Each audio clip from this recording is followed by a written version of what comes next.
Halo semuanya, selamat datang di penjelasan kita kali ini. Pernah nggak sih kalian berpikir kalau bumi yang kita injak ini cuma batu raksasa yang diam aja? Peta nggak pernah berubah, daratannya di situ-situ aja. Well, siap-siap, karena hari ini kita bakal menghancurkan ilusi itu. Sebenarnya planet kita ini benar-benar entitas yang hidup, bernafas, dan terus bergeser dengan cara yang luar biasa banget. Coba deh, ingat-ingat lagi pelajaran geografi waktu SD dulu. Pasti kita semua diajarin kalau di dunia ini cuma ada 7 benua, yang posisinya udah pasti kan? Nah, faktanya nggak sesederhana itu loh. Percaya atau enggak, ada daratan raksasa yang benar-benar tersembunyi, terus bergerak, terlipat, bahkan tenggelam, tepat di bawah kaki kita saat ini.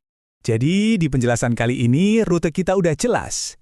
Kita bakal bahas benua yang tersembunyi, kelahiran samudra baru, misteri di bawah permukaan, jejak tabrakan asteroid, sampai ke ancaman iklim masa depan. Yuk kita mulai. Oke, kita langsung masuk ke bagian pertama, benua yang tersembunyi. Pernah dengar nama Greater Adria atau Zealandia? Bukan, ini bukan mitos kayak Atlantis ya. Keduanya ini benar-benar daratan kolosal yang dulu patah dari benua purba raksasa. Kalau Zealandia, dia sekarang sembunyi hampir sepenuhnya di bawah air di sekitar Selandia Baru. Tapi, gimana dengan daratan sebesar Greenland kayak Greater Adria? Masa benua segede itu bisa hilang begitu aja? Untuk ngejawab itu, coba deh bayangin analogi ini. Bayangin ada seekor ular yang lagi merayap masuk ke celah sempit di bawah batu besar. Waktu dia bergesekan masuk, kulit lamanya terkelupas dan numpuk di pinggiran batu kan? Nah, persis kayak gitu tuh yang terjadi sama Greater Adria. Saat daratan raksasa ini meluncur dan nabrak bagian bawah Eropa, lapisan atasnya terkelupas, hancur dan terlipat di permukaan. Sisa kulit yang terkelupas inilah yang sekarang kita kenal sebagai pegunungan Alpen dan Apen ini. Jadi benua itu nggak hilang jadi debu teman-teman. Perhatiin angka ini. 1448. Yap, 1448 kilometer. Itulah sedalam apa sisa-sisa benua Greater Adria sekarang lagi ngumpet, tepat di bawah wilayah Eropa Selatan. Gila kan? Pastinya, proses kayak gini makan waktu yang jauh lebih lama dari umur manusia yang singkat.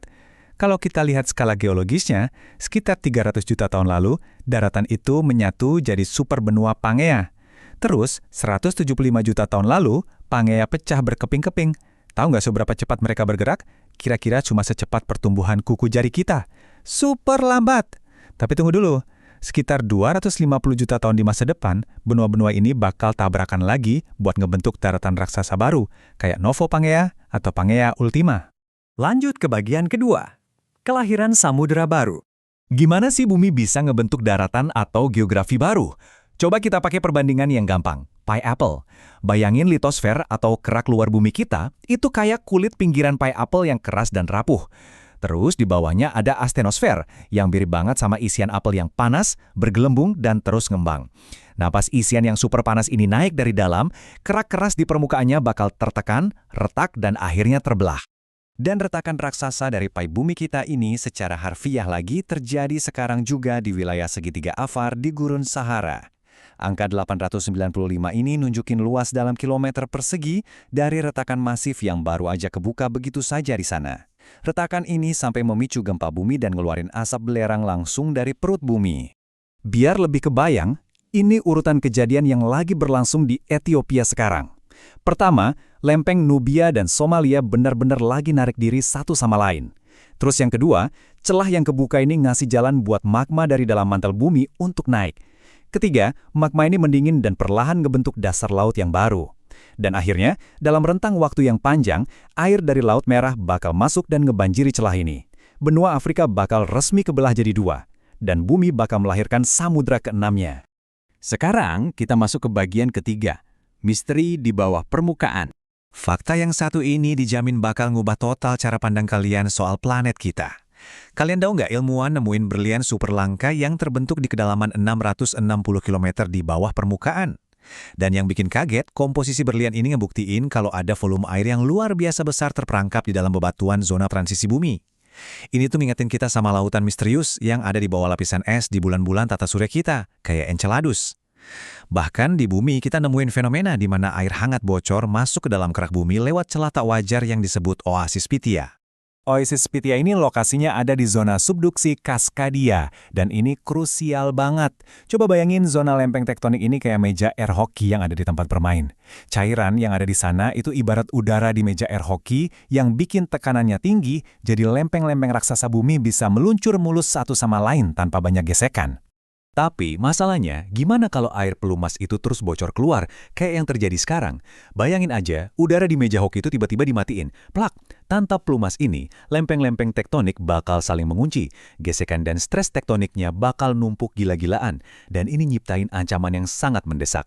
Potensi gempa bumi katastrofik dengan kekuatan sampai 9 skala Richter. Oke, kita pindah ke bagian keempat, jejak tabrakan asteroid.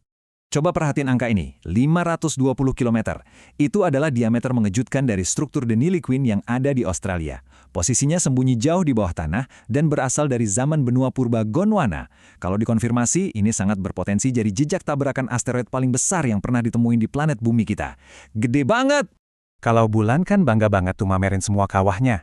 Nah, bumi malah kebalikannya. Dia selalu ngubur luka-lukanya seiring waktu. Padahal banyak loh jejak purba di bumi, kayak kawah Vredefort di Afrika Selatan yang lebarnya 160 km. Terus kawah Chicxulub yang bikin dinosaurus punah, sampai Danau Lonar di India, kawah meteor yang airnya bisa berubah jadi pink terang gara-gara mikroba.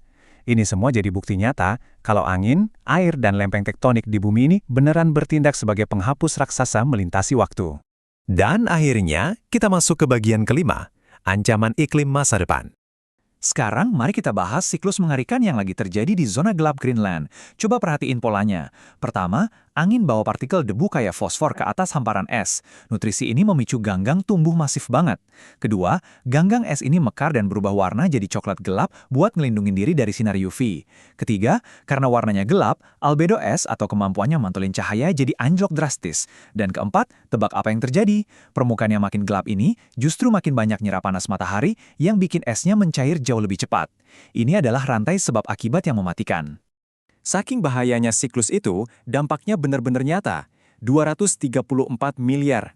Saat ini aja Greenland kehilangan kurang lebih 234 miliar ton es setiap tahunnya. Wah, itu tuh hampir 10 kali lipat dari kecepatan pencairan di tahun 90-an. Dampak berantainya ke naiknya permukaan laut global sangatlah fatal. Gak cuma itu, kita geser sedikit ke Australia. Pemodelan iklim nunjukin ancaman lain yang sama menakutkannya. Kemungkinan terjadinya mega drought atau kekeringan ekstrim yang bisa berlangsung sampai 20 tahun. Kenapa ini penting buat kita? Karena fenomena ini diprediksi bakal memicu krisis gandum global, melonjakkan biaya energi di seluruh dunia gara-gara tambang batu bara kekurangan air, dan nyebabin gelombang pengungsian massal. Ini efek domino yang luar biasa besar. Biar kita makin sadar seberapa seriusnya ini, renungin kutipan ini. Kebangkitan dan kejatuhan Kekaisaran Akkadia dan Asur bertepatan secara langsung dengan kekeringan ekstrim multi-abad. Masa lalu udah ngebuktiin kalau kekaisaran kuno yang super kuat aja bisa hancur total cuma gara-gara siklus kekeringan parah. Dan secara harfiah, ancaman persis seperti itulah yang sekarang lagi ngintai peradaban modern kita. Yang akhirnya ngebawa kita ke satu pertanyaan penting ini teman-teman. Ngelihat masa lalu geologis planet kita yang begitu keras, penuh gejolak, dan terus bergeser tanpa henti, apakah kita, umat manusia yang sebenarnya rapuh ini, benar-benar udah siap menghadapi langkah bumi kita selanjutnya? Pertanyaan ini patut banget kita pikirin. Terima kasih banyak udah nyimak penjelasan kali ini, dan sampai jumpa di pembahasan kita berikutnya.